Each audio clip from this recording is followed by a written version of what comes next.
Let's talk about the psychology of love. Listen to this if you've ever wondered what true love actually is, and why falling in love can feel so powerful, so confusing, and sometimes even overwhelming.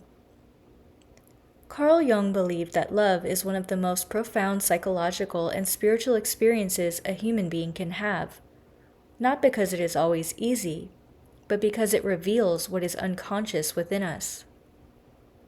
True love, in Jung's view, is not simply an emotion. It is not just chemistry. It is not even just romance. Love is a mirror. Love is an awakening. And very often, love begins long before we are fully aware of what we are actually experiencing. When we fall in love, something ancient activates inside the psyche. We feel drawn, magnetized, captivated. And we often assume that we are seeing the other person clearly.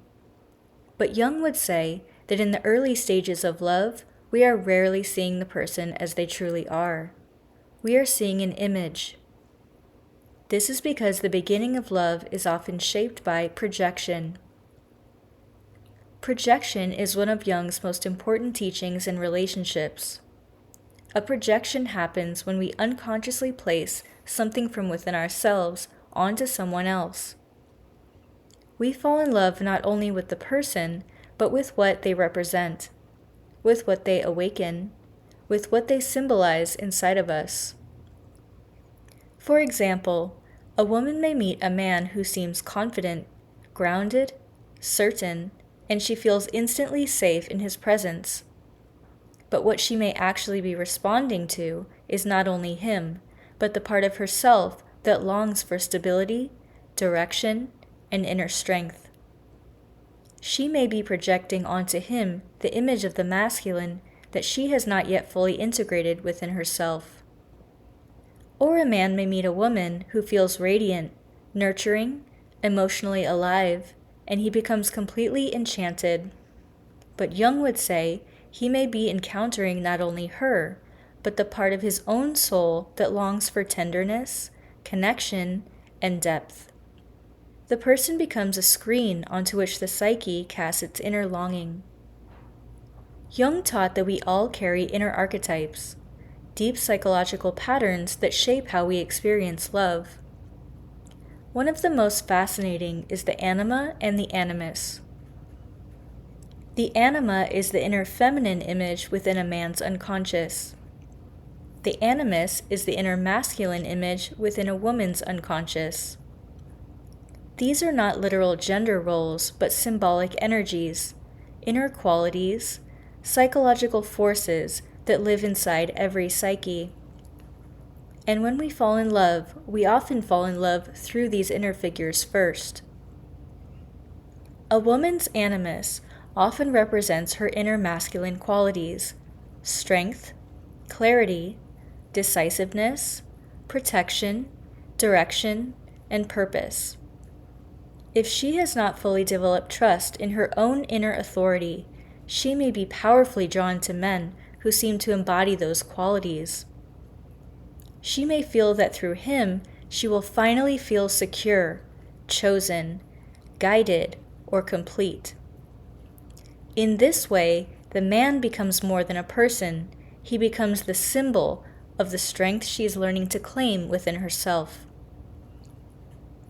A man's anima represents his inner feminine qualities: emotional sensitivity, intuition, creativity, softness, receptivity, soulfulness. If he has not fully integrated those qualities within himself, he may be deeply drawn to a woman who seems to carry them effortlessly. He may feel that she brings him alive, that she opens his heart, that she gives meaning to his world. But what is really happening is that she is activating his own inner feminine, calling him toward emotional depth and wholeness.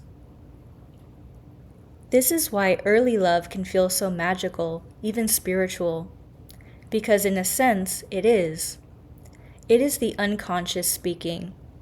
It is the psyche reaching outward, searching for integration. The intensity is not only about the other person, it is about the parts of yourself that are waking up through them. This is why we sometimes feel that we have met the one, when in reality we've met a mirror of our own inner unfinished journey. This is where Jung becomes so profound. Love is not only about union with another person. Love is about union within the self. In this way, relationships become a spiritual path, because what we are truly longing for is not just the person, but the wholeness we believe they can bring us. And this is where many people become confused. They think love is about being completed, but Jung would say love is about becoming conscious. The purpose of love is not to lose yourself in another. It is to find yourself more deeply through the mirror of relationship. This is why relationships can trigger so much emotion. Because love does not only bring comfort, love brings revelation. It reveals our wounds. It reveals our unmet needs. It reveals our unconscious patterns. It reveals our shadow. Jung's concept of the shadow is essential here. The shadow is everything within us that we have not fully integrated: fears, insecurities, suppressed desires, emotional immaturity, unhealed pain. And in relationships, the shadow often emerges, not because love is failing, but because love is illuminating what is unconscious. The more intimate the connection, the more the psyche is exposed. This is why true love requires awareness. True love is not the absence of difficulty. True love is the presence of consciousness. It is the willingness to see clearly, to stop idealizing, to stop projecting, to stop expecting another person to carry what we have not yet faced within ourselves. True love begins when projection fades, when fantasy softens, when we start seeing the other person not as a symbol, but as a real human being. And when we begin to relate not through unconscious need, but through grounded presence. Jung believed that the highest goal of human life is individuation, the process of becoming whole. And relationships are one of the greatest catalysts for individuation, because they confront us with ourselves. They ask us, can you love without losing yourself? Can you stay present without projecting? Can you see the other clearly? Can you take responsibility for what love awakens in you? True love is not possession.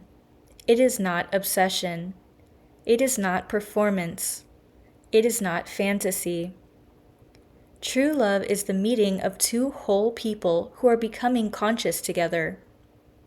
It is the slow transformation of infatuation into intimacy, of projection into presence, of unconscious longing into real connection. And when you understand these dynamics, your relationships change. You stop chasing the feeling of the beginning. You stop confusing intensity with depth. You stop confusing longing with love. You begin to ask deeper questions. Is this connection helping me become more conscious? Am I seeing them clearly? Am I relating through wholeness or through unmet need?